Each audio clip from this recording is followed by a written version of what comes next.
Yo, what is up? What is up mga kapulido? Genix Motor Parts.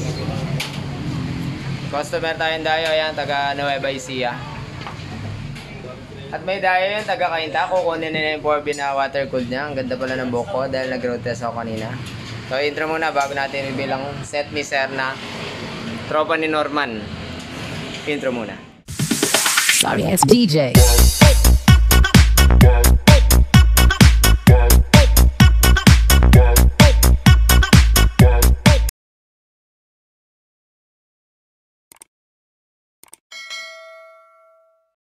Alright, update. Flex ko muna yon. Abang na lang yung video ng water cooled. Medyo na busy kami kasi nag-ride kami ng Bigan. Kaya minadali naming matapos to. So hindi na kailangan ng video ng break-in kasi nag-Bigan na yan. So kukunin na si Sir Peter ng taga Cainta. Pulido. So ito lang kakargahin natin is taga Nueva Ecija, tropa ni Norman, yung sinet nating 199cc nun. Ginaya yung setup niya. So nagdala na siya ng sariling pyesa. Iilan lang yung sa akin yung mga kulang. Umpisa na natin sa kanyang pangilalim. Pero nailagay na dahil gabi na eh. Yan. Shoutout ko nga pala yung naglagay. Kung gusto nyo magpa-align dito lang sa Tarlac. Sila lang yung para sa akin. Sila lang yung pulido talaga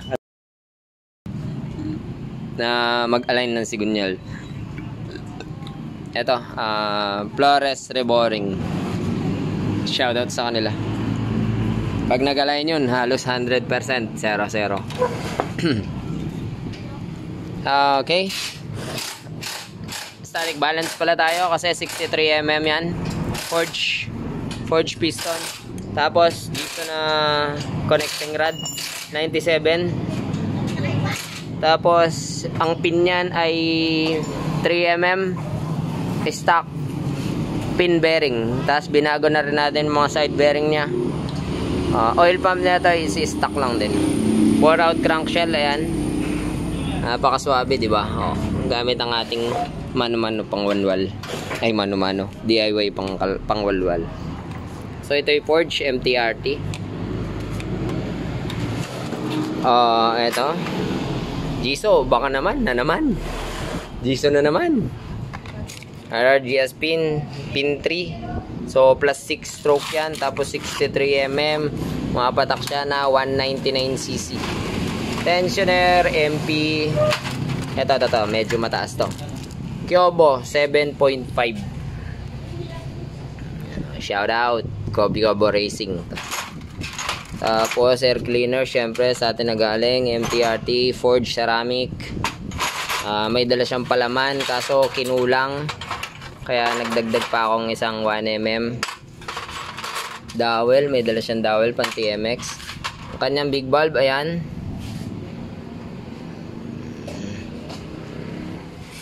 MTRT 31.5 26.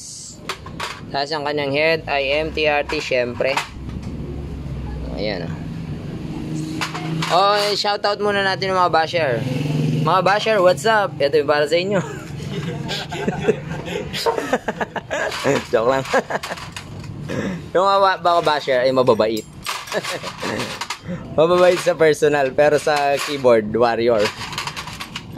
Pang Wave 125 na ano, brand new to eh, naka-package pa, etc. Ito yung valve spring, wala siyang dala, so RS8 ito. Tapos gearing, wala rin siyang dalang gearing, so binentahan ko lang siya. May second na ako, 1439. Ito yung dati niyang connecting rod, stock since 2017. So yan. Ano pa? Dala niyang carb. Ito SWR flat slide 28mm. Sayang yung manifold. Local yung dala. Ano pa? Ang kanyang pulley ay MP, yung dati na rin yan. Panggilid, yung dati lang gagamitin natin. So pwede natin buuin to mga kapulido. Nga pala, sa pagka mataas yung valve, tips lang, kadalasan to nangyayari. Pagka mataas yung cam, tumatama ang cam lube dito. So Boy Scout po ako, ginrinder ko na siya. tumatama dyan yung cam loop kapag ka umiikot. So pagka mataas yung cam, so share lang. Buuin natin to mga kapulido.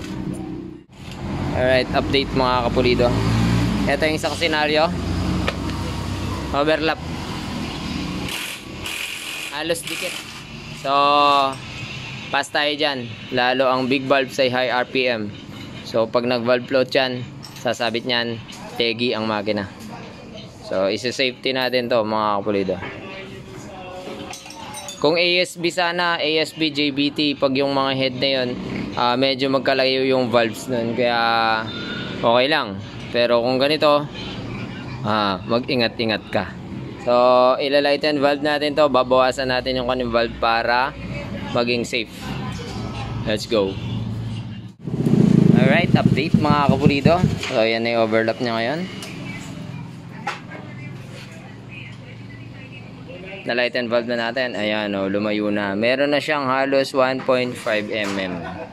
So ayan, safe na tayo dyan sa part na yan. So check na lang natin yan kung yung packet. So sa packet Boy Scout nga ako. Nauna na ako. So nilakayan ko na ang kanyang packet. Yung 2631.5 kasi ito matama dito. Kaya laging handa. Hinanda ko na. Nilakayan ko na yung packet niya mga kapulido. So plug and play na tayo. Kaya natin buuin yan. Yung update mga kapulido. Bale dun sa pagtetest natin ng tukod yung exhaust niya is tukod na tukod. Kaya naglalim ako ng valve packet. Sa intake good na. Tapos mag-adjustable timing gear tayo. Kasi malayo ang timing. Ang timing chain pala nito ay 94.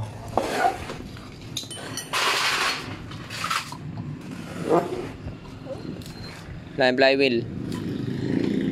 Tapos ano pa? Pwede na natin isara. 7.5 kyobo. Salpak na. Ay hindi pala. Yung head gasket muna pala. Ay ano ba? Tensioner pangilalim. Tumba na ang ating box. Flywheel. Anong oras na? 1:30 na. Gasket. Saan yung ano?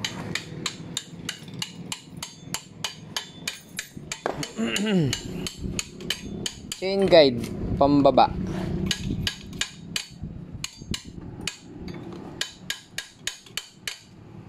Akala ko itong schedule na to ay stock stroke lang. Hindi pala. Kaya nagahol kami sa oras kasi nagpa-align pa kami ng sigunyal. Dito ba yung kanyang stock na ano? Chain guide na dito pala, hindi pa nalinisan. Starter pala, good luck. Stock lang. Ha? Kuskusan ko niya mo. Pupunasan ko na to. Ayan, salpakan na lang. Alright, update mga kapulido. Ito yung kanyang ano. Temporary. Itong power jet niya, walang hose. Lagyan na lang niya.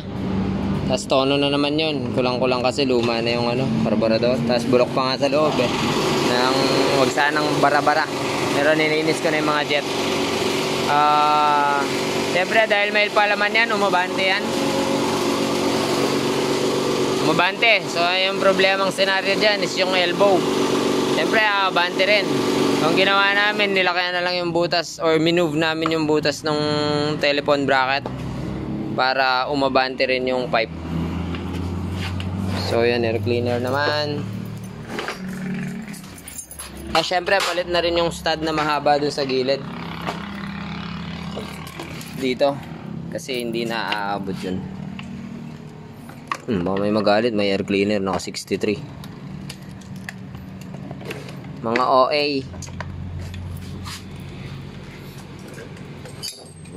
Yun yan, isasalpak na at alas 3 na. Overtime na kami.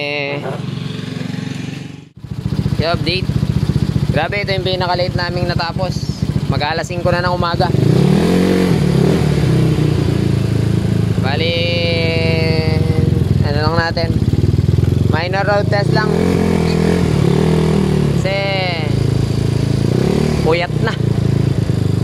hindi pwedeng hindi tapusin.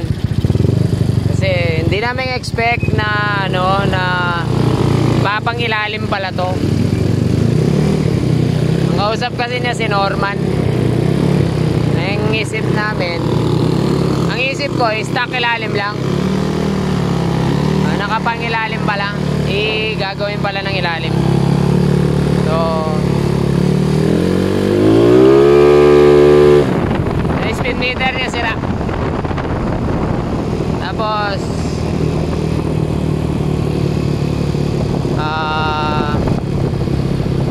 yun, kailangan tapusin.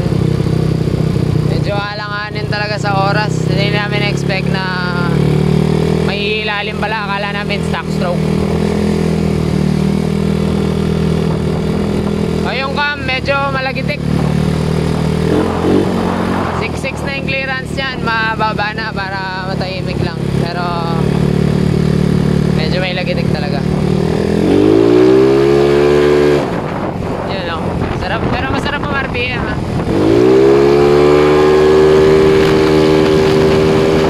Grabe, grabe. Naka 1 hand lang ako. Masalamat po sa panonood mga kapulido. May napulot kayong konting tips dun sa cylinder head tsaka sa valve bracket sa high lift na cam. Salamat po sa panonood mga kapulido. Dan 199cc plus 6 ilalim, tapos 63.4 ulitong gawa at